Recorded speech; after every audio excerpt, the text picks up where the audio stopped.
The other one I wanted to bring up was this one. This one I just found this right before we went on the show. It's called the world's 12.5 trillion underground economy. This is from this is from Jocko Yoho 629 in the Econ territory. I don't really browse that territory much, but I found this one to be um, pretty out there. Let me see. Let me go here. So this is from Ernst and Young. It's called Shadow Economy Exposed. This is estimates for the world and policy past March 2025. So they basically put together this thing called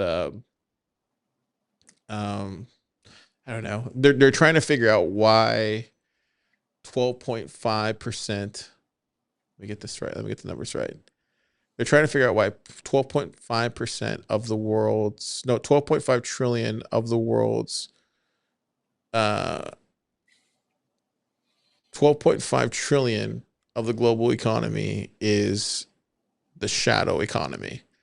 So whether that's cash, whether that's like Cayman Islands, whether that's, some people even say Bitcoin, cryptocurrency, all that kind of stuff. And they're trying to figure out like why, where that's coming from, how that's concealed, all that stuff, and how do we get people to pay taxes on that? How do we get people to um, reduce that?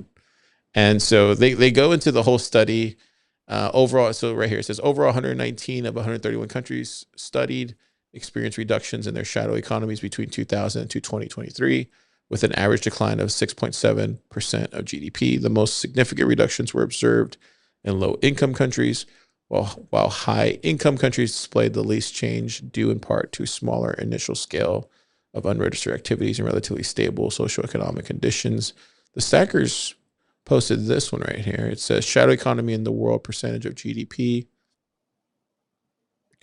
And I think the most interesting one was this here. Where is it at? I think I have it here. It's on page 59. Yeah, it's on 59. So they go into how they're planning on reducing the shadow economy. And they talk about this thing called DEPIT, debit, or DEBIT.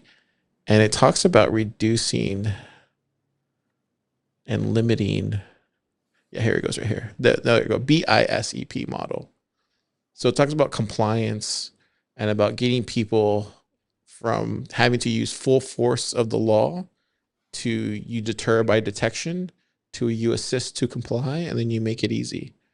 And they have like different ways of influencing the taxpayer and their behavior, whether it's like sociological, psychological, economic, and industry or business. And I thought this was really interesting because when you start looking up this model, the BISE model, and you start looking online what that is, and there's that goes even further, which I thought was fascinating. But it's a really deep article. I didn't realize $12.5 trillion was considered like shadow underground economy stuff, because they're taking, and I think that one of the stackers posted it here, like what are they actually, where is it at?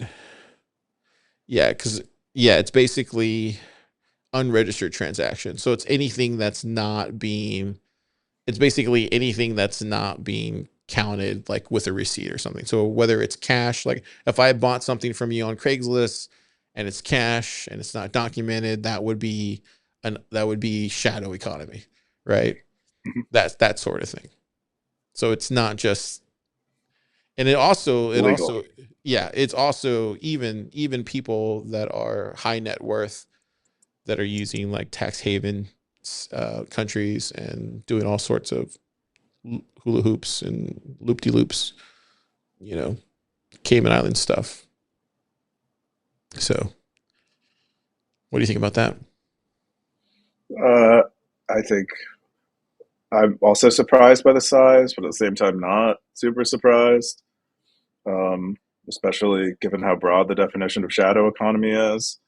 Basically, it includes where people are actively evading a normal economy, in addition to people who are maybe unwilling or just not even thinking about the participation in a shadow economy, participating in it.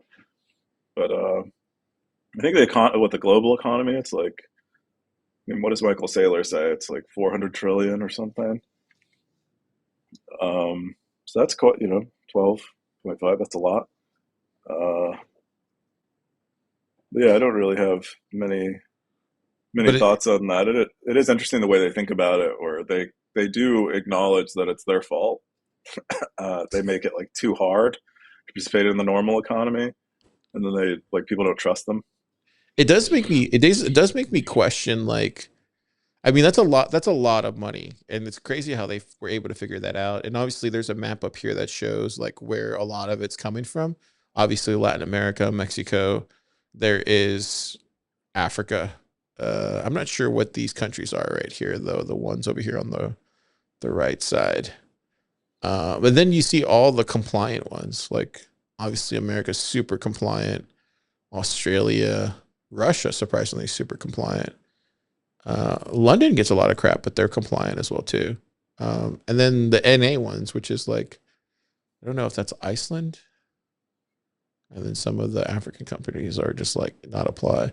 But I wonder if it's I want, so it got me thinking about this. The more I thought about it, I was like, I wonder if that's why you see all these kind of crackdowns with like some of these major celebrities going on right now is because of the because they're worth like billions of dollars. I wonder if that's why all these crackdowns are going down right now with like why they're getting taken down is because of this kind of stuff. Do you know what I mean?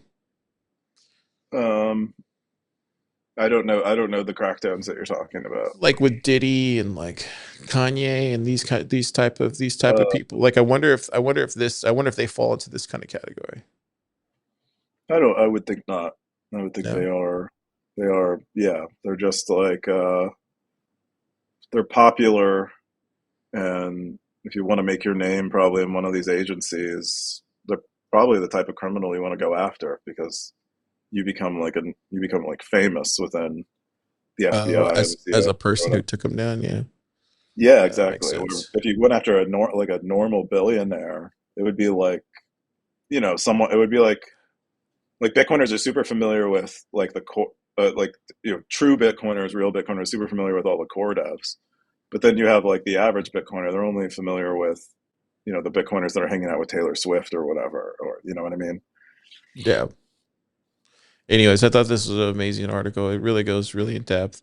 And yeah, it's uh it's uh it's crazy the amount of money. But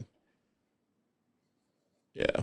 It's also kind of weird too, because I can in the back of my head it's kind of like, there's a part of me that's kind of like, why do we owe you that?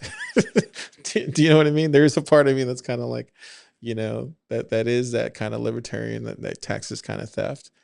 Uh, and so that's Nick's over here in the background, where it is kind of that kind of thing too. And it's like, you know, so it's also that it's like you're, yeah, we don't have to get into it right now, but it is that No, I does think it's that that that that does come that does come out as well too. And it's kind of like, I mean, we don't have to get into it, but this does read as well as like when you read the thing, it does come off kind of like we have to make sure they pay us because this is owed to us, kind of like brevity to it. You know what I mean? Like there's that kind of like um it reads like that almost. Like we have to convince them type of language to it. Because if we don't convince them, then they won't pay us. It has that kind of language to it. And if we have to use politicians, we have to use the IMF, we have to use the World Bank, we have to do these things because they have to pay us. It reads like that. Just from mm, reading it earlier. Um. Anyways, You're like, I'm not saying anything.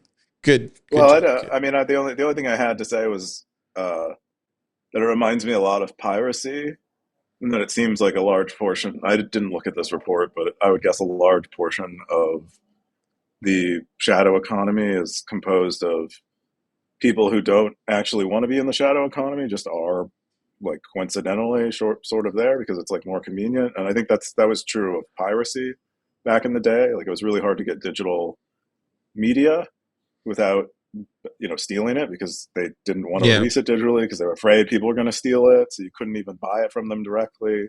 Now we have all these services where most people aren't pirating anymore. they're just paid They for made it. it so yeah, they made it so it was convenient.